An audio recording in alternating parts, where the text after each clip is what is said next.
మధ్వాచార్యుల వారు మధ్వనవమి అని చెప్పేసి ఈరోజు వాళ్ళు అంతర్ధానమైనటువంటి రోజు అన్నమాట. సో మధ్వాచార్యుల వారు మనకు ద్వైత సిద్ధాంతాన్ని ప్రతిపాదించినారు.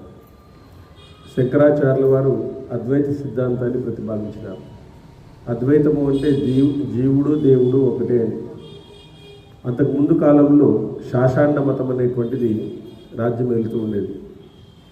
యాగాల్లో యజ్ఞాల్లో మాంసాన్ని ఇదంతా కూడా వేసేటువంటి వాళ్ళు అన్నమాట.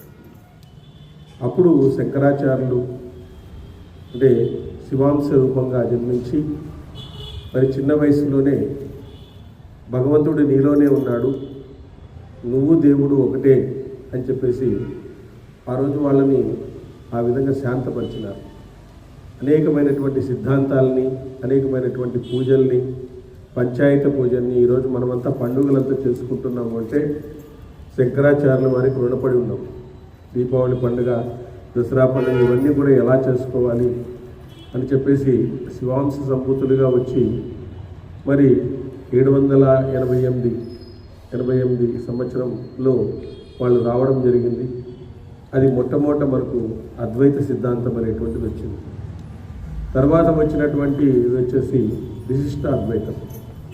విశిష్ట అద్వైతంలో జీవుడు, దేవుడు, ప్రకృతి ఈ మూడింటి యొక్క సమన్వయము రామానుజాచార్యుల వారు చెప్పారు. అంటే జీవుడు దేవుణ్ణి చేరుకోవాలంటే మధ్యలో ప్రకృతిని మనం అధిగమించాలని చెప్పారు. జీవుడు దేవుణ్ణి చేరుకోవాలంటే మధ్యలో ప్రకృతి ఉంది. ఆ ప్రకృతి మనకు అనేకమైనటువంటి గుణాలను ఇస్తుంది. సత్వగుణము, రజోగుణము, తమో గుణము అని చెప్పేసి ఆ గుణాలకు అతీతంగా ఉండేటువంటి వాడే భగవంతుని చేరుకుంటాడు. కాబట్టి ఆ విధంగా చేరుకోగలుగుతాడు అని చెప్పేసి వాళ్ళు రామానుజాచార్యులు అకుంఠితమైనటువంటి దీక్ష కావాలి. దానికి ప్రకృతిని జయించాలంటే అంత ఈజీ కాదు. ఈ సత్వరజో తమో గుణాలని మనము నియంత్రించాలంటే కాదు, శుద్ధ సత్వంలోకి రావాలి. కాబట్టి ఆ శుద్ధ సత్వంలోకి రావాలంటే సాధన కావాలి, అహంకారాన్ని తగ్గించుకోవాలి, సేవా మార్గంలోకి వెళ్ళాలి, సేవ చేసేటువంటి మార్గంలోకి వెళ్ళాలి అని చెప్పేసి వాళ్ళు తెలియజేశారు. తర్వాత 1300 సంవత్సరంలో వచ్చినటువంటి మధ్వాచార్యుల వారు ద్వైత సిద్ధాంతాన్ని ప్రవేశపెట్టినారు. ప్రకృతి తీసేసినాడు. జీవుడు దేవుడు ఒకటి కాదు అని చెప్పినాడు అన్నమాట. జీవుడు దేవుడు ఒకటి కాదు, ఎందుకంటే దేవునికి ఉండే లక్షణాలు జీవునికి లేవు. కాబట్టి సన్మార్గం ద్వారా, నైతిక ప్రవర్తన ద్వారా మాత్రమే, భక్తి ద్వారా మాత్రమే, పురాణాల ద్వారా మాత్రమే, గ్రంథాల ద్వారా మాత్రమే భగవంతుని తెలుసుకోవాలి, భగవంతునిలో లీనం కావాలి అని చెప్పినాడు. భగవంతునిలో లీనం కావాలి అని మధ్వాచార్యుల వారు తెలియజేశారు. జీవుడు ఇప్పుడు మనకు అహంకారం ఉంది, భగవంతునికి లేదు. నువ్వు భగవంతుడు ఎట్లా ఒకటవుతావు? కాదు కదా. నీలో విపరీతమైనటువంటి అహంకారం, మమకారాలు ఉన్నాయి, రజోగుణం ఉంది, తమో గుణం ఉంది. అంటే ఆ రోజు ఎందుకు శంకరాచార్య చెప్పినాడనే క్వశ్చన్ రావచ్చు మీకు. ఆ రోజు ఆ కాలానికి ఆ స్టేట్మెంట్ కరెక్టే. ఎందుకంటే ఆ రోజు నువ్వే దేవుడు అనుకోకుండా పోతే వాడు మారదు. ఆ రోజుకి అది కరెక్టే, ఈ రోజుకి ఇది కరెక్ట్ అవ్వదు. కాబట్టి ఆ రోజు ఎట్లున్నారంటే అంత శాషాండ మతంలో ఉన్నారు అందరూ కూడా. నువ్వే దేవుడు అని చెప్తేనే అక్కడ వాళ్ళు తగ్గేదనమాట, లేకుంటే తగ్గరనమాట. సూక్ష్మ చేసినారనమాట. సో ఆ విధంగా నైతిక మార్గంతో, భక్తి మార్గంతో వెళ్ళాలని చెప్పేసి ప్రథమో హనుమన్నాయ ద్వితీయ భీమయేవచ పూర్ణ ప్రజ్ఞ తృతీయమస్తు భగవత్ కార్యసాధక అంటారు. అంటే మొట్టమొదట వీళ్ళు హనుమంతుని యొక్క జన్మం తీసుకున్నారు. వీళ్ళు మధ్వాచార్యుల వారు మొట్టమొదట హనుమంతుని యొక్క జన్మం తీసుకొని వాళ్ళు శ్రీరామచంద్రుని సేవించినారు. తర్వాత రెండవ అంశలో భీముడిగా జన్మించినారు. భీముడిగా జన్మించి శ్రీకృష్ణుని సేవ చేశారు. మూడవ దాంట్లో మధ్వాచార్యగా జన్మించి వేదవ్యాసులకు ఇప్పుడు బద్రికాశ్రమంలో సేవ చేస్తున్నారు. ఆయన ఉత్తర బద్రి అని చెప్పేసి ఉంది. ఆ బదిరీ దాటి వెళ్ళాలన్నమాట. ఎవరు వెళ్ళలేరు. అందులో ఇప్పుడు ఉన్నారంట వాళ్ళు వేదవ్యాసులు, ఇప్పటికీ ఉన్నారంట. వేదవ్యాసులు మధ్వాచార్యుల వారు ఉన్నారు అక్కడే. వాళ్ళందరూ కూడా అక్కడే ఉన్నారంట. అక్కడ చేరుకోవడానికి కాదంట అసలు. కాశీ బదిరీ తర్వాత వెళ్ళాలంటారు. బదిరీ తర్వాత అంటే వీళ్ళు ముగ్గురు వాయుదేవుని అంశాలు అనమాట. వీళ్ళు ముగ్గురు కూడా వాయుదేవుని అంశాలు అనమాట. మధ్వాచార్యులు కాదు, భీముడు, హనుమంతుడు, మధ్వాచార్యులు వీళ్ళు ముగ్గురు వాయుదేవుని యొక్క అంశాలు అనమాట. ఆ వాయుదేవుని అంశతో వచ్చి వీళ్ళు ఈ మతంలో ఉండేటువంటి ఇవన్నీ ఖండించి భక్తిని ఇది చేయాలా, భక్తిని ఇంప్రూవ్ చేసి ఆ నైతిక ప్రవర్తన ద్వారా భాగవత పురాణాల గ్రంథాల ద్వారా భగవంతుని మనము చేరుకోవచ్చు. కాబట్టి భగవంతుడు నేను ఒకటే అంటే వాళ్ళకి గర్వం వస్తుంది. అహం బ్రహ్మాస్మి అనేటువంటిది కలియుగంలో సాధ్యం కాదనమాట. కలియుగంలో అది సాధ్యం కాదు. ఉడికాలు పోవాలని చేస్తాడనమాట. కలియుగంలో అది సాధ్యం కాదు. కాబట్టి అందుకే ఆంజనేయ స్వామి అన్నాడు, దాసోహం కౌశలేంద్రాయ అన్నాడు. నేను కౌశలేంద్రుడికి దాసోహం అయ్యా అన్నాడు. దాసుణ్ణి అన్నాడు. సో అట్లా మధ్వాచార్యుల వారు 32 లక్షణాలతో జన్మించి వాళ్ళొక్కరే మహాభారతానికి తాత్పర్య నిర్ణయం రాసిండేది. ఇంతవరకు ఎవరు రాయలేదు. అంటే మహాభారతం అంటే ఒరిజినల్గా ఏమి అనేది తాత్పర్య నిర్ణయం రాసినారు. మహాభారతానికి తాత్పర్య నిర్ణయం రాసింది వాళ్ళొక్కరే. ఉపనిషత్తులకు అంటే తాత్పర్యము ఇది ఏమి సూచిస్తుంది, దాంట్లో ఉండేటువంటి విశేషమైనటువంటి అర్థం ఏమి అని చెప్పేసి వాళ్ళు రూపొందించినారంట. మహాభారతానికి ఆయన ఒక్కరే రాసిండేది. శంకరాచార్యుల వారు భగవద్గీతకు బ్రహ్మసూత్రాలు ఇవన్నిటికీ భాష్యము రాసేశారు. వాళ్ళు అన్నిటికీ కూడా ఆయన 32 గ్రంథాలు రాశాడు. 32 గ్రంథాలు రాశాడు. ఆయనకి 12 సంవత్సరాలు వాళ్ళ ఇంట్లో సేవ చేశారు. అనంతేశ్వర ఆలయంలో సేవ చేశారు. వాళ్ళు ఉడిపిలో అనంతేశ్వర ఆలయం ఉంది. వీళ్ళు పాజుక అనేటువంటి ఒక గ్రామంలో జన్మిస్తారన్నమాట. జన్మించి వాళ్ళకి 12 సంవత్సరాల తర్వాత పుడతాడనమాట. 12 సంవత్సరాల తర్వాత పుట్టిన తర్వాత అతనిలో అతీతమైనటువంటి శక్తులు బయటకు వస్తుంటాయన్నమాట. ఒకసారి వాళ్ళు వస్తూ ఉంటే ఒక పిచాచం ఎదురొస్తుందంట. ఎక్కడో పోయి వస్తూ ఉంటే ఊర్లో ఒక అర్ధరాత్రి పూట పిచాచం వచ్చేస్తుందండి. వాళ్ళంతా భయపడతారు. ఆ పిశాచము ఈ పిల్లవాడిని చూసి మీ ముగ్గురులో ఒక పిల్లవాడికి చాలా శక్తి ఉంది, అందుకే నేను వెళ్ళిపోతానని వెళ్ళిపోయిందండి. దీనికి చాలా శక్తి ఉంది ఆ పిల్లవాడికి అని చెప్పేసి అట్లా ఆ విధంగా అనేకమైనటువంటి ఈ అద్భుతాలను చేసినాడనమాట. అద్భుతాలను చేసి తర్వాత ఎప్పుడో వాళ్ళ నాన్న ఒక ఎద్దు కొనింటే ఆయన వచ్చినాడు డబ్బులు ఇవ్వాలని చెప్పి. చాలా పేదరికంగా కూడా ఉండేవాళ్ళు అనమాట. డబ్బు కొనింటే పేదరికం. అప్పుడు చింతపిచ్చలు ఇచ్చినాడండి ఈయన. ఈ పిల్లవాడు పోయి చింతపిచ్చలు ఇచ్చి నీకు 8,000 కిందాలో తీసుకునేసాయని చెప్పేసి ఆ పిల్లవాడిని చూస్తూనే అతను మైమరిచిపోయి అవి తీసుకుని ఇంటికి పోయినాడు. ఇంటికి పోతే అవి ధనంగా మారినాయి. ఈయన వాళ్ళ నాయన వీడి చింతపిచ్చలే కదా ఇచ్చిండేది అని చెప్పేసి డబ్బులు ఇచ్చకపోయినాడండి. ఒకసారి ఇచ్చకపోతే మీ కొడుకు ఆల్రెడీ ఇచ్చేసినాడు, ఏం వద్దులేండి అని చెప్పినాడు. అంత అద్భుతాలు చిన్న వయసులోనే ఆయన చేసినారు. అంటే భగవత్ కృప ఉండబట్టే అలాంటి అద్భుతాలు చేశారు. 32 లక్షణాలతో మరి ఉండి దాదాపుగా 76వ సంవత్సరంలో ఆయన అనంతేశ్వర ఆలయంలో ఐతరేయ బ్రాహ్మణానికి భాష్యం చెప్తూ ఉన్నాడనమాట. భాష్యం చెప్తూ ఉంటే దేవతలందరూ వచ్చి వాళ్ళు పుష్పవృష్టి కురిపించినారు ఆయన మీద. పుష్పవృష్టి కురిపిస్తే ఆ పుష్పవృష్టి అంతా అతని మీద పడిపోయిందంట. సరే అని చెప్పేసి అందరూ తీసినారంట. పుష్పములన్నీ తీస్తే ఆయన లేడంట. ఇప్పటికీ అనంతేశ్వర ఆలయంలో ఆ స్థలం ఉందన్నమాట. ఉడిపి దగ్గరే 20 మైళ్ళ దూరంలో ఉంది అనంతేశ్వర ఆలయంలో. అది ప్రత్యక్షంగా ఉంది. పాజుకా క్షేత్రంలో అదృష్టమైనటువంటి జాగా. అందుకే చింతపిచ్చలు ఇస్తారు. బృందావనం లేదు. బృందావనం అయితే లేదు.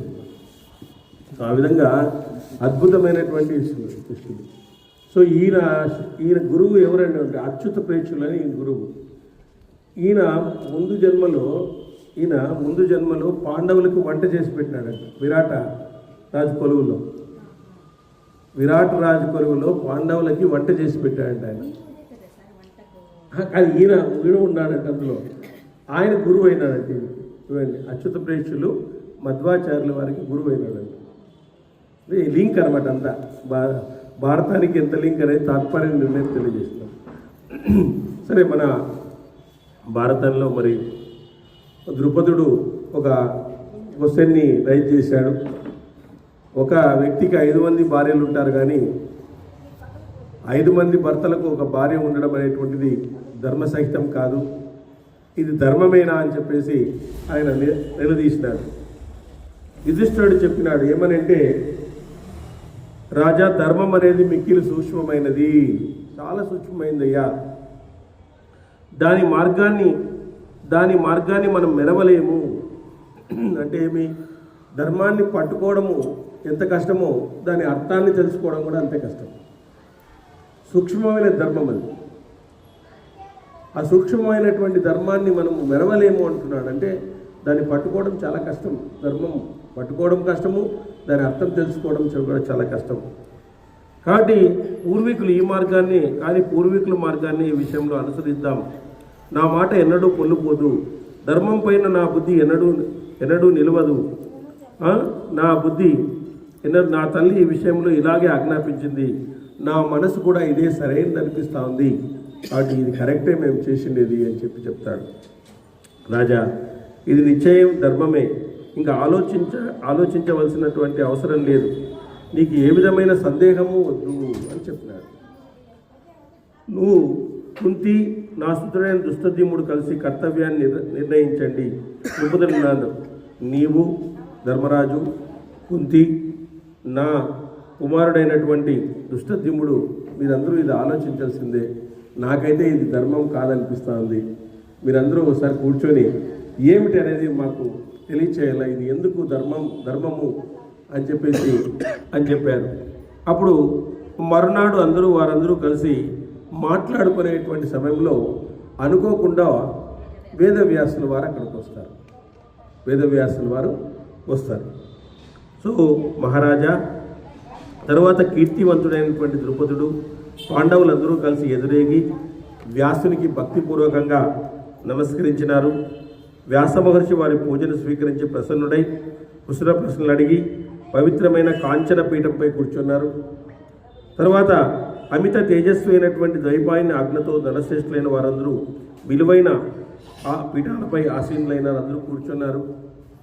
తర్వాత ఆసీనులయ్యే కొద్దిసేపటికి ద్రుపదుడు మధురమైన కంఠస్వరంతో ద్రౌపది భర్త విషయమై ద్వైపాయన్ని ఇలా ప్రశ్నించినాడు.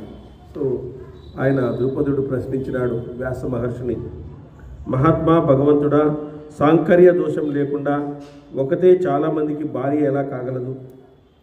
ఉన్నది ఉన్నట్లుగా నాకు స్పష్టంగా చెప్పండి. ఈ విషయాన్ని మీరు ఏమీ దాచుకోకుండా ధర్మం ఎలాంటిదో చెప్పండి అని చెప్పాడు. కౌన్సిలింగ్ మిక్కిలి గహనమౌటి చేత లోక విరుద్ధంగా కన్నట్లే ఈ విషయంలో మీ అభిప్రాయాలను వినాలనుకుంటున్నాను అంటాడు. వ్యాసుడు అంటాడు, మీ అభిప్రాయాలు ఫస్ట్ చెప్పండి, దీంట్లో ధర్మమా కాదా అనేటువంటి విషయాలను కరెక్ట్గా చెప్పండి అని చెప్తున్నాడు. ద్రుపదుడు చెప్పాడు, విప్రోత్తమ, నాకు ఇది అధర్మం అనిపిస్తుంది. అంతేగాక ఇది లోక వేదాలకు విరుద్ధము.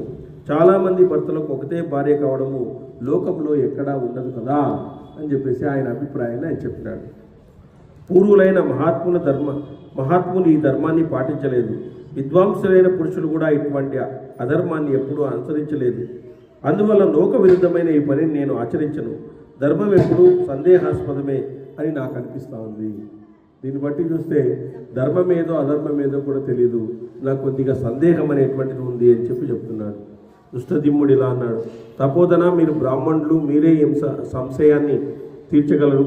సదాచార వంశులైనటువంటి జ్యేష్ఠ సోదరులు తమ్ముని భార్య ఎందెట్లు ప్రవర్తించగలడు? ఒకరికి భార్య అయిన తర్వాత ఆమె ఇంకొకరికి భార్య ఎలా అవుతుంది అని మీరు తీర్చండి అని చెప్పినాడు. ధర్మస్వరూపము అత్యంత సూక్ష్మం, దాని గతిని ఎవరూ తెలుసుకోలేరు. మా వంటి వారికి ధర్మాధర్మ నిశ్చయం అసఖ్యం. అందువల్ల మేము ఇటువంటి వ్యవహారాలను అనుమతించము. అంటే ద్రౌపదికి 5గురి భార్య కావడము ఏ విధంగానూ కుదరదు అని చెప్తున్నాడు. దుష్టద్యుమ్నుడు చెప్తున్నాడు. అప్పుడు యుధిష్ఠిరుడు అన్నాడు, నా మాటలు ఎప్పుడు అసత్యాలు కావు. అధర్మంపై నా బుద్ధి ప్రవర్తించదు. ఈ వివాహాన్ని నాకు మనసు అంగీకరిస్తుంది. కాబట్టి ఇది ఎన్నడూ అధర్మం కాదు. పురాణాల్లో జటిల అనే గౌతమ గోత్ర కన్య 7 ఋషులను వివాహం చేసుకునింది. ఆమె 7 ఋషులను వివాహం చేసుకుంది. ఎవరు? జటిల అనేటువంటి గౌతమ గోత్ర కన్య 7 ఋషులను చేసుకునింది.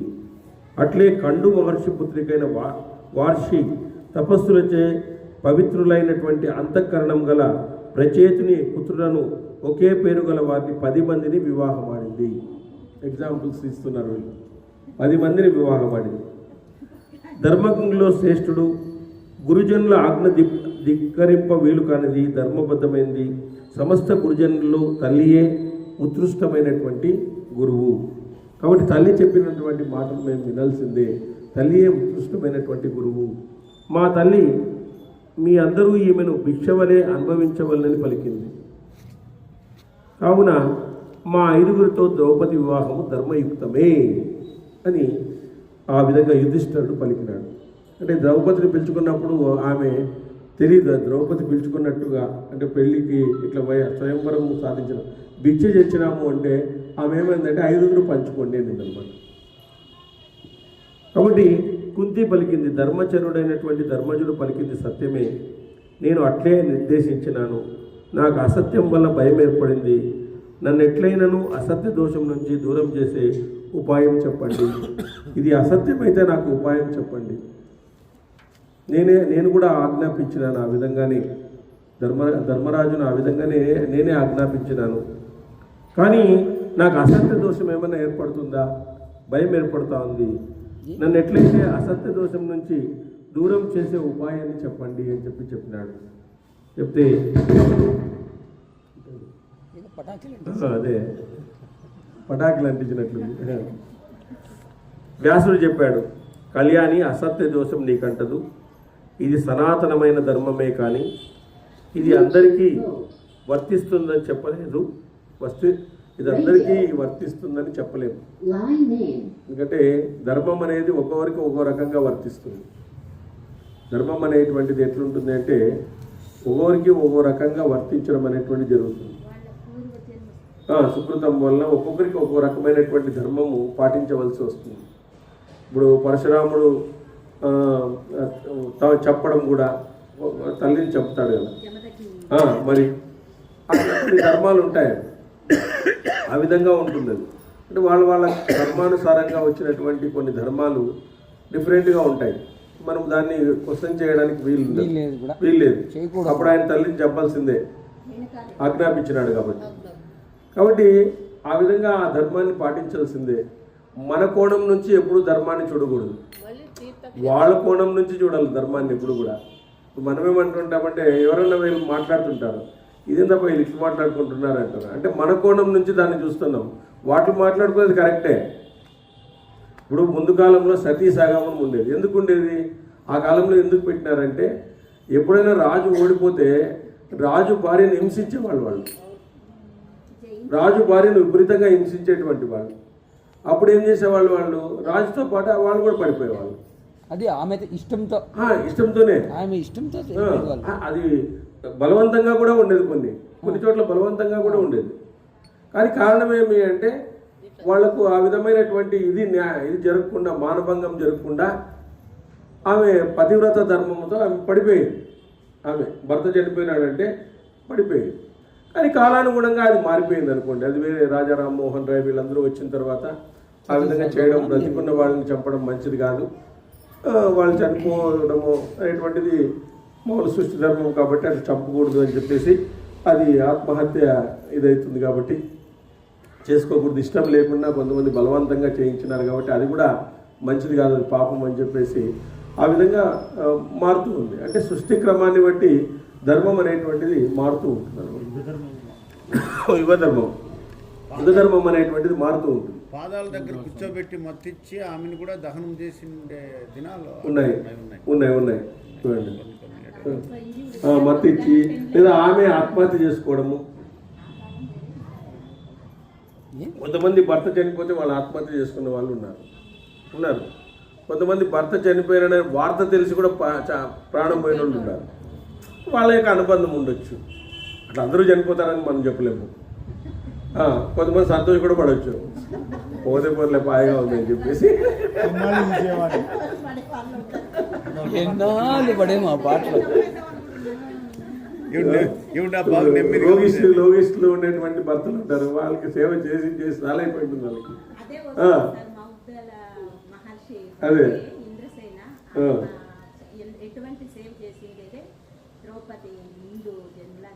అవునవును. కాబట్టి ఆ విధంగా ఇక్కడ కుంతి పలికింది, నన్నట్లయితే అసత్య దోషం నుంచి దూరం చేసే ఉపాయం చెప్పండి అన్నాడు. కళ్యాణి, అసత్య దోషం నీకంటదు, ఈ సనాతనమే, కానీ ఇది అందరికీ వర్తిస్తుంది చెప్పలేను. పాంచాల రాజా, నువ్వు ఏకాంతంగా విను. ధర్మజుడు పలికినట్లు ఇది ధర్మబద్ధమే, సనాతనమే. ధర్ముడు పలికినట్టు ఇది నిస్సందేహంగా ధర్మ వివాహమే. వైశంపాయనుడు ఇలా తర్వాత ద్వైపాయనుడు ఆసనం నుంచి లేచి ద్రుపదుని చేయి పట్టుకుని రాజభవనంలోకి ప్రవేశించినాడు. అంటే రహస్యంగా నీకు చెప్తాను కొన్ని విషయాలని, వీళ్ళు ముందు వద్దు నీకు చెప్తానని చెప్పేసి ద్రుపదుని చేయి పట్టుకుని రాజభవనంలోకి పిలిచిపోయినాడు.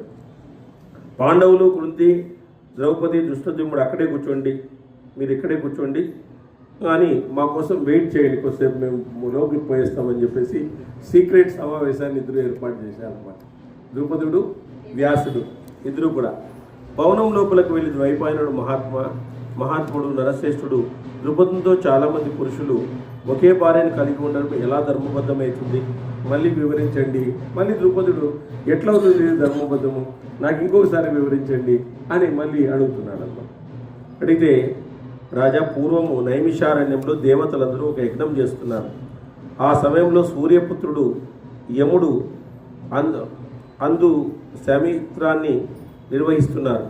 అంటే వాళ్ళ యజ్ఞము పశువధ ఇలాంటివన్నీ చేస్తున్నారు. కొన్ని నిరోధించేవాడు యముడు, మిత్రుడనగా సూర్యుడు, వారిద్దరిలో దీక్షితుడు యముడు, అతను చేయు పని శామిత్రము అంటే యజ్ఞం. రాజా, యముడు దీక్షితుడైన కారణంగా ప్రజలను చంపడం లేదు. ఈ విధంగా మృత్యువుకు సమయం గడపడంతో మృత్యువు లేక జనసంఖ్య పెరగసాగింది. అంటే యముడు తన యొక్క డ్యూటీని వదిలిపెట్టి ఇక్కడ యజ్ఞం చేస్తున్నాడు. యజ్ఞం చేసేటప్పుడు ఎవరిని చంపకూడదు అనేటువంటి ఉద్దేశంతో ఆయుష్ పెరిగినా కూడా ఎవరికి మరణం రావడం లేదు. ఆయన జనసంఖ్య విపరీతంగా పెరిగిపోతుందంట. చంద్రుడు, ఇంద్రుడు, వరుణుడు, కుబేరుడు, సాధ్యులు, రుద్రులు, వసువులు, అశ్విని దేవతలు అందరూ కలిసి బ్రహ్మ నివాసమైన సత్యలోకానికి పోయి, భగవంతుడా, మనుషుల సంఖ్య అధికమవుతోంది, మాకు తీవ్రమైన భయం కలుగుతోంది, మేమందరూ ఆ భయంతో కుమిలిపోతూ సుఖాన్ని కోరి నేను శరణు వేడుతున్నాము అని బ్రహ్మను వేడుకున్నారంట వీళ్ళంతా, దేవతలందరూ వెళ్ళి. అప్పుడు బ్రహ్మ అన్నాడంట, మీరు అమరులు, మీకు మనుషుల వల్ల భయమా? మీకు మనుషుల వల్ల ఎన్నడూ భయం కాదు, మీకేం మనుషుల వల్ల భయం కాదప్ప, మీరు అమరులు, ఎప్పుడు కూడా దేవతలు అమృతాన్ని తాగినటువంటి వాళ్ళు. మనుషులు అమరులైనారు, మా మధ్య భేదమే లేదు. అంతరం తొలగిపోవడంతో మా ప్రత్యేకతకై మీ వద్ద వచ్చారు. ఇప్పుడు ఏమైంది, వాళ్ళకు ఆయుష్ ఉన్నా కూడా చావడం లేదు. వాళ్ళు యముడు పాశం వేయడం లేదు, ఆయన యజ్ఞంలో ఉన్నాడు కాబట్టి పాశం వేయడం లేదు కాబట్టి వాళ్ళు హాయిగా ఉన్నారు. వాళ్ళకి మాకు డిఫరెన్స్ ఏమని చెప్పండి? వాళ్ళు అమృతం తాగిన వాళ్ళ మాదిరి శాశ్వతంగా ఉన్నారు, మేము శాశ్వతంగానే ఉంటున్నాము, మా ఇద్దరి మధ్య ప్రత్యేకత ఏమిటి అని అడిగినాడు. అడిగితే బ్రహ్మ అన్నాడు, సూర్యపుత్రుడైన యముడు దీక్షితుడగు చేత మనుషులకు మరణం లేదు. అతని యజ్ఞం పూర్తి కాగానే మనుషులకు మరణం సంభవిస్తుంది.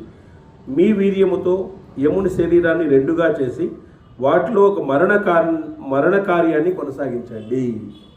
సో మీ వీర్యముతో మీరు యముని 2 భాగాలు చేయండి, అంటే ఒక యముని సృష్టించండి. మీరు మనుషులకు మరణం కలుగుతుంది, వారికి అమృతత్వం తొలగిపోతుంది.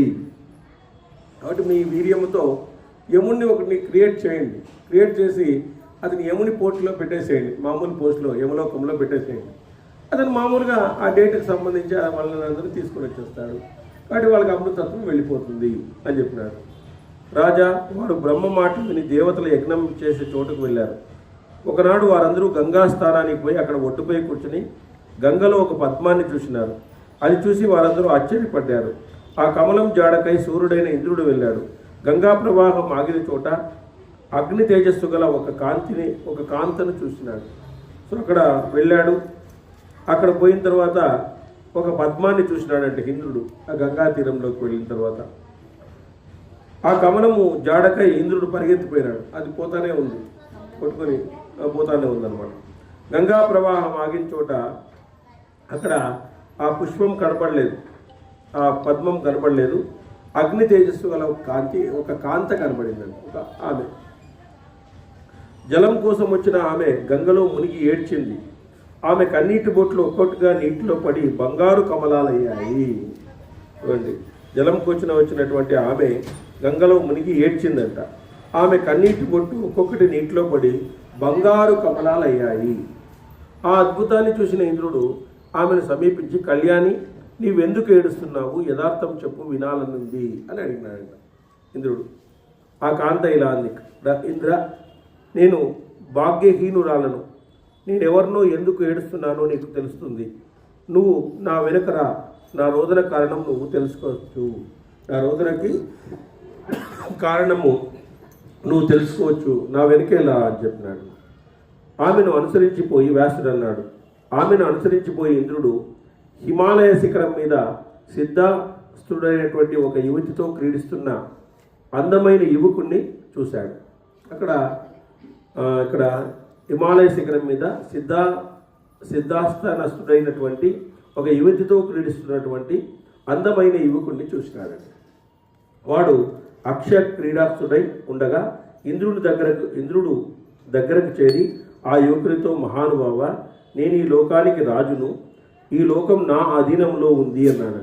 ఆ యువకునితో, నేను ఈ లోకానికి రాజును, ఈ లోకము నా అధీనంలో ఉంది ఇదంతా కూడా అని చెప్పినాడు. ఇంద్రుడి క్రోధాన్ని చూసిన ఆ దేవపురుషుడు నవ్వి మెల్లిగా ఇంద్రుని వైపు చూశాడు. అతని చూపు పడగానే ఇంద్రుడు కొయ్యబారి స్థాను అయిపోయినాడు. ఆ యువకుడు ఇంద్రుడిని ఒకసారి కోపంగా చూసినాడంట. చూస్తూనే ఆయన నిశ్చేష్టుడుగా నిలబడిపోయినాడంట ఇంద్రుడు కూడా. వారి క్రీడ ముగిసిన తర్వాత ఏడుస్తున్న ఆమెను పిలిచి, ఆ ఇంద్రుడిని నా వద్దకు తీసుకొని రా, ఇతనిలో తిరిగి గర్వం ప్రవేశించకుండా చేస్తాను అన్నాడట.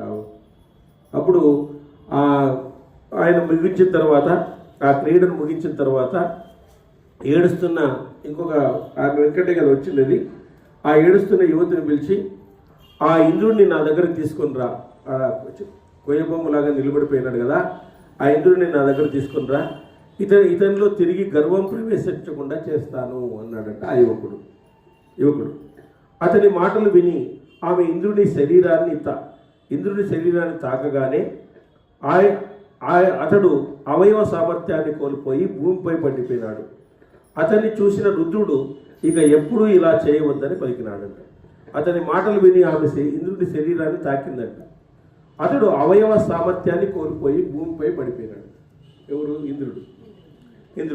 అతన్ని చూసి రుద్రుడు ఇక ఎప్పుడూ ఇలా చేయవద్దని పలికినాడు. నీలో అమితమైన బలం, పరాక్రమం ఉన్నాయి. ఈ గుహ ద్వారానికి అడ్డమైన ఈ పెద్ద కొండను తొలగించు, లోనికి ప్రవేశించు. నీతో సమానమైన ఇంద్రులు అక్కడ ఉన్నారు అని చెప్పిందంట. నీలో అమితమైన బలం, పరాక్రమం ఉన్నాయి కదా, ఈ గృహ ద్వారానికి అడ్డమైన కొండను తొలగించు, లోనికి వెళ్ళు. నీతో సమానులైనటువంటి నలుగురు ఇంద్రులు ఉన్నారు అని చెప్పి. ఇప్పుడు రథసప్తమి రోజు మనం జరుపుకుంటాం.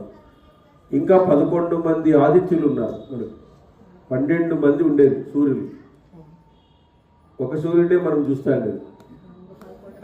వాళ్ళు షిఫ్ట్ ప్రకారం వస్తూనే ఉంటారు. షిఫ్ట్ ఉంటుంది వాళ్ళకి. 12 ఆదిత్యులు అంటారు వాళ్ళు. 11 మంది ఉన్నారు ఇంకా. మరి అట్లా అనుకుంటే మనం నివసిస్తున్నటువంటి ఈ భూభాగం ఎంత సూక్ష్మమైందో ఒకసారి ఆలోచించుకోవచ్చు. ఇంకా 11 మంది ఆదిత్యులు ఉన్నారు. ఆ 11 రకాల సౌర గ్రహాలు ఉన్నాయి, సౌర మండలాలు కూడా ఉన్నాయి పైన. మరి మనము సైన్స్ కానీ ఏదన్నా కానీ ఆ వైపు చూడడమే లేదు. పిన్ను కూర్చుంటే ఎంత ఉంటుంది అంటుంది, అది ఉంటుంది అనమాట. అంతా ఆ యూనివర్స్ని తెలుసుకోవడం అనేటువంటిది అంత ఇది కాదు. మరి అట్లాంటి యూనివర్స్ని మనము మన యొక్క వీళ్ళు ధ్యానించి, దర్శించి, సమాధి స్థితిలోకి పోయి నిర్వికల్ప సమాధి స్థితిలోకి వెళ్ళి అక్కడి నుంచి వచ్చేటువంటి శబ్ద తరంగాలను గ్రహించి ఆ తరంగాలన్నింటినీ గుర్తుపెట్టుకొని ఆ మంత్రాలని మళ్ళీ మనకు వల్లెవేసి చెప్పినారు. మరి ఎంత గొప్పవాళ్ళు చెప్పండి వాళ్ళు. ఆ ఋషులు ఎంత గొప్పవాళ్ళు ఉంటారు. ఆ ఋషులకు మనము నమస్కరిస్తేనే, అసలు వాళ్ళని ఒకసారి అనుకుంటేనే మన బాధలన్నీ పోతాయి. మనకు అత్యున్నత ఉత్సాహం అనేటువంటిది కలుగుతుంది. కాబట్టి నీతో పాటు 4 ఇంద్రులు ఉన్నారయ్యా ఆడ, అక్కడ వెళ్ళు అని చెప్పారు. అతడు ఆ పర్వత బిలంలో ప్రవేశించి తనతో 4 ఇంద్రులను చూశాడు. నేను వీరి వలె దుర్దశలో పడగలనని భావించినాడు. 4 ఆడే కట్టేసి ఉండారన్నమాట వాళ్ళని చూసి నాకు ఈ దుర్దశ పడతా ఉంది చూస్తా అంటే అని చెప్పేసి అనుకున్నాడు. అప్పుడు శంకరుడు కళ్ళు పెద్దవిగా చేసి కోపంతో ఇంద్రుని చూసి, నువ్వు మూర్ఖత్వంతో నన్ను అవమానించినావు, ఈ గుహలో ప్రవేశించు అన్నాడు. నన్ను మూర్ఖత్వంతో నువ్వు అవమానించినావు. ఆ పర్వత శిఖరంపై శంకరుడు ఆ విధంగా అంటే ఇంద్రుడు శిథిలమైన అవయవాలతో గాలికి ఊగిసలాడే రావి చెట్టు వలె కంపించిపోయినాడంట. ఇంద్రుడు కంపిస్తూ వెంటనే చేతులు జోడించి, బహురూపుడైనటువంటి ఉగ్రుడైన నువ్వు ఈ లోకానికి అంతటికి ఆది పురుషుడైతావు. ఇంద్రుడు కంపిస్తూ వెంటనే చేతులు జోడించి, బహురూపుడైన ఉగ్రరూపుడైన నువ్వు ఈ లోకానికి అంతటికి ఆది పురుషుడవుతావు అని సూచించినాడట. భయంకరమైన తేజస్సు గల రుద్రుడు నవ్వి ఇలా అన్నాడు, నీ వంటి వాడు ప్రసాదానికి అర్హులు కాదు. వీరు నీ వలె పూర్వం ప్రవర్తించినారు. నువ్వు అట్లే గుహలో ప్రవేశించి శయనించు. నువ్వేం నాకేమి ఏదో అవార్డులు ఇవ్వద్దు, ఆది పురుషుడైతావు ఇదైతావు అని చెప్పేసి, నువ్వు వీళ్ళు మాదిరే ఆడే పై నుంచి అక్కడే ఉండు అని చెప్పేసి రుద్రుడు చెప్పాడట. ఆ విధంగా నేను చెప్పినట్లే నేను కార్యాలను నిర్వహిస్తాను. మీరందరూ మానవులుగా పుడతారు. ఈ జన్మలో దుష్కర్మలను ఆచరించి చాలామంది రాజులను మృత్యువుకి ఎనజేసి తిరిగి మీ శుభ కర్మలచే పవిత్రులకు నిలయమైన స్వర్గానికి వస్తారు. నేను చెప్పిన పనులే గాక సార్థకమైన వేరు పనులు కూడా చేస్తారు. అంటే వాళ్ళే 5 మంది పాండవులు. ఆ 4 ఇంద్రులు, ఈయన కొత్త ఇంద్రుడు చేరినాడు కదా, ఆ 4 ఆ విధంగా రుద్రుడు చెప్తాడు. ఏమనంటే నేను చెప్పినట్లే కార్యాలు నిర్వహిస్తారు. మీరందరూ మానవులుగా పుడతారు. ఆ జన్మలో దుష్కర్మలు ఆచరించి చాలామంది రాజులను, అంటే ఎవరైతే దుర్మార్గంగా ఉండేటువంటి రాజులందరూ కూడా సంహరిస్తారు. మృత్యువుకి ఎరజేసి తిరిగి మీరు శుభకర్మలచే పవిత్రులవుతారు, నిలయమైన స్వర్గానికి వస్తారు. నేను చెప్పిన పనులే కాక సార్థకమైన వేరు పనులను కూడా మీరు చేస్తారు అని చెప్పినాడు. ఆ పూర్వు 4 ఇంద్రులు ఉన్నారు. భగవంతుడా, మీ ఆజ్ఞను అనుసరించి మేము దేవలోకాన్ని వీడి మనుషులోకానికి పోతాం. అక్కడ దుర్బలమైన మోక్షము సాధిస్తాం. మీరు మమ్మల్ని యముడు, వాయువు, ఇంద్రుడు, అశ్విని దేవతలతో కలిపి తల్లి గర్భంలో ప్రవేశపెట్టండి అడిగినారంట. మీరు యముడు, ఇంద్రుడు, అశ్విని దేవతలు, వాయువు వాళ్ళతో కలిపి మాకు ప్రవేశపెట్టండి. దివ్యాస్త్రాలతో మానవులతో పోరు సల్పి తిరిగి ఇంద్రలోకానికి వస్తాము. వ్యాసుడు ఇలా అన్నాడు, రాజా, వజ్రధారి అయినటువంటి ఇంద్రుడు పూర్వరేంద్రుల మాటలు విని దేవతా శ్రేష్ఠులైన శంకరునితో ఇలా పలికారు, పూజ్యుడా, నా వీర్యంతో 5వ వాడవుతావు, సృజించి వీరికి ఇస్తాను. వీరితో కలిపి నువ్వు 5వ వాడవుతావు. వారు వరుసగా విశ్వబుక్కు, భూతధామ, శిబి, శాంతి, తేజస్వి. కాబట్టి శంకరుడు వారి కోరికను విని సాధు స్వభావంతో ఆనందించి వరమిచ్చినాడు. ఆ సౌందర్య రాశిని మానవ లోకంలో వారి భార్యను చేసినాడు. అని ఆయన ఆ అందమైన స్త్రీ ఉందే ఆమెను భార్యగా చేసినాడంట. వీళ్ళ 5 మందికి భార్యగా చేసినాడంట. దేవదేవుడైనటువంటి శంకరుడు వారితో కలిసి అనంతుడు, అవ్యయుడు, అప్రమేయుడు, అజులు, ప్రాచీనుడు, సనాతనుడు, అనంతుడు, విశ్వరూపుడైనటువంటి శ్రీహరి వద్దకు వెళ్ళాడంట. మళ్ళీ ఆ శంకరుడు శ్రీహరి వద్దకు వెళ్ళాడు. అతడు ఆ మాటలను అంగీకరించాడు. పిమ్మట అందరూ భూమిపై జన్మించినారు. అతను శ్రీహరికి కూడా చెప్పినాడంట.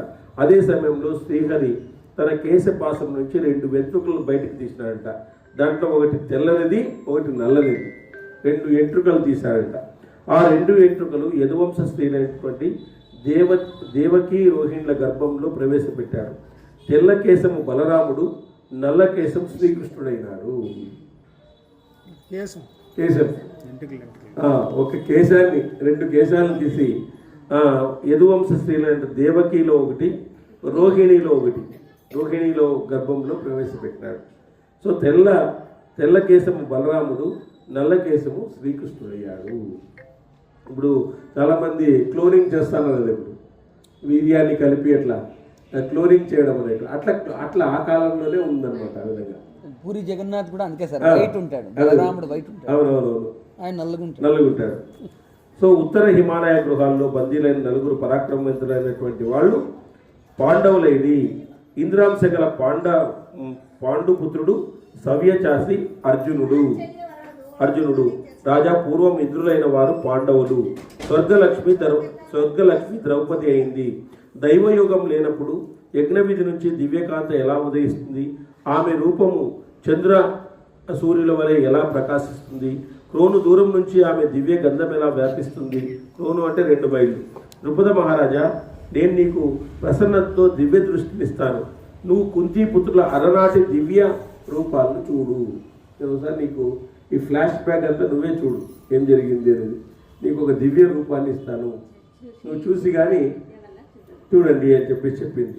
అప్పుడు వెంటనే తన తపశ్శక్తితో వ్యాసమరిచి ద్రుపదునికి దివ్య చక్షువులు ఇచ్చినాడు.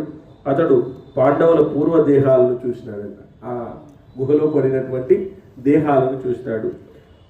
స్వర్ణ కిరీటిదారులై బంగాళ మారం ధరించి ఇంద్ర నమస్కులై అగ్ని సూర్యాది దేవతల కాంతి గలవారై యువకులు విశాల వక్షస్థులై తాటి చెట్టు ప్రమాణం గల ఇంద్రులు కనిపించినారు అతనికి. వారు నిర్మల వస్త్రాలు, ఉత్తమ గంధాలు, సుందరమైన మాలలు ధరించి మహదేవ, వసు, రుద్ర, ఆదిత్య గణంగా ప్రకాశిస్తున్నారు. 4 పాండవుల పూర్వ రూపాలను ఇంద్రాత్ముడైనటువంటి అర్జున్ రూపాన్ని చూసి ప్రసన్నుడైనటువంటి ద్రుపదుడు ఊవకందని మాయతో ఆశ్చర్యపోయినాడు. ఇదేం రాయింది, నాకు ఇంతవరకు తెలీదు. ఈ విధంగా వీళ్ళ పూర్వజన్మ వృత్తాంతాలు ఈ విధంగా ఉన్నాయి. ఇంత దివ్యమైనటువంటి అనుభూతి కలుగుతాను నాకు. రాజ్యశ్రేష్ఠులైన ద్రుపదుడు త్రిలోక సుందరి సోమ వగ్ని తేజస్విని రూప తేజో యశస్విని అయినటువంటి ద్రౌపది వారికి అన్ని విధాలుగా తగిన దానిగా భావించాడు. ఆశ్చర్యకరమైన ఆ దృశ్యాన్ని చూసిన ద్రుపదుడు వ్యాసుని పాదాలపై పడి, మహర్షి, మీలో ఈ అద్భుత శక్తికి ఆశ్చర్యమేమున్నది అని ద్రుపదుడు పలకగానే వ్యాసుడు ప్రసన్నమై ఇలా అన్నాడు. ఒకనొక తపోవనంలో ఒక ఋషికి కుమార్తె గలదు. ఆమె సౌందర్య సౌశల్యాలు గలది, అయినా పెండ్లి కుదరలేదు. ఆమె కఠినమైన తపస్సే శంకరుని మెప్పించింది. ఈశ్వరుడు సంతసించి ప్రత్యక్షమై వరం కోరుకోమని ఆమెతో అన్నాడు. అప్పుడు వరదుడైనటువంటి శంకరుని మాట విని ఆమె పదే అన్ని గుణాలు గల పతిని కోరింది. ప్రీత మనస్కుడైన శంకరుడు, కళ్యాణి, నీకు 5 భర్తలు ఉంటారు అని ఆమె కోరిన వరాన్ని ఇచ్చినాడు. సో ఆమె నాకు భర్త కావాలి అని చెప్పేసి 5 సార్లు అడిగిందంట. సో నీకు 5 మంది భర్తలు ఉంటారు, ఆమె కోరిన వరాన్ని ఇచ్చినాడు. ఆమె శంకర్ని బతమాలుతూ తిరిగి అంది, సర్వగుణ సంపన్నుడైన భర్త ఒకడే చాలు అనిందంట. అప్పుడు ప్రసన్నుడైన శంకరుడు ప్రేమగా ఆమెతో, నువ్వు తొందరలో 5 సార్లు పతినిమ్మని కోరావు, అది అట్లే అవుతుంది, నీకు మంగళం. మరొక జన్మలో ఈ వరాన్ని పొందుతావు. ద్రుపద మహారాజా, ఆ ఋషికనే నీ కుమార్తె అయింది. 5 వీరులకు పత్నిగా పూర్వమే నిర్ణయించబడింది. అంటే అక్కడ ఉండేటువంటి ఆమె ఇక్కడ కూతురుగా పుట్టింది. ఈ స్వర్గలక్ష్మి నీ యజ్ఞశాలలో పాండవ పత్నిగా జన్మించింది. ఆమె ఘోరమైన తపస్సు చేసి నీకు కుమార్తె అయింది. ద్రుపదరాజా, ఆ సుందరికి 5 తన తపస్సు చేత పత్ని అయింది. బ్రహ్మయే ఈమెను దీవపత్నిగా చేయతలపెట్టినాడు. ఇది గ్రహించి నీ ఇష్టం వచ్చినట్లు చేయవయ్యా. ఇది జరిగినటువంటి విషయము. ఈ విధంగా జరిగినటువంటి విషయం ద్వారా ఈ విధంగా పాండవులందరూ కూడా 5 ఇంద్రులుగా విడిపోయి వాళ్ళు ఒకే ఇదిగా పుట్టినారు. ఈ విధంగా నీ కుమార్తె కూడా ఆ విధంగా ఋషికన్యగా పుట్టి ఈ విధంగా శంకరుని కోరింది. ఈ విధంగా జరిగింది. ఇదంతా కూడా ఇది ధర్మసమ్మతమే అని చెప్పేసి ఆయన కన్క్లూజన్ ఇచ్చి, ఇంకా నువ్వు నమ్మకుండా పోతే నీ ఇష్టం వచ్చినట్లు చెయ్యి అని చెప్పినాడు.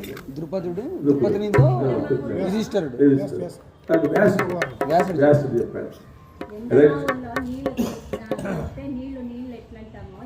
పెళ్లి కాలేదని శివుడు కనపడితేనే ఎగ్జైట్మెంట్ ఎగ్జైట్మెంట్ అయిపోయింది.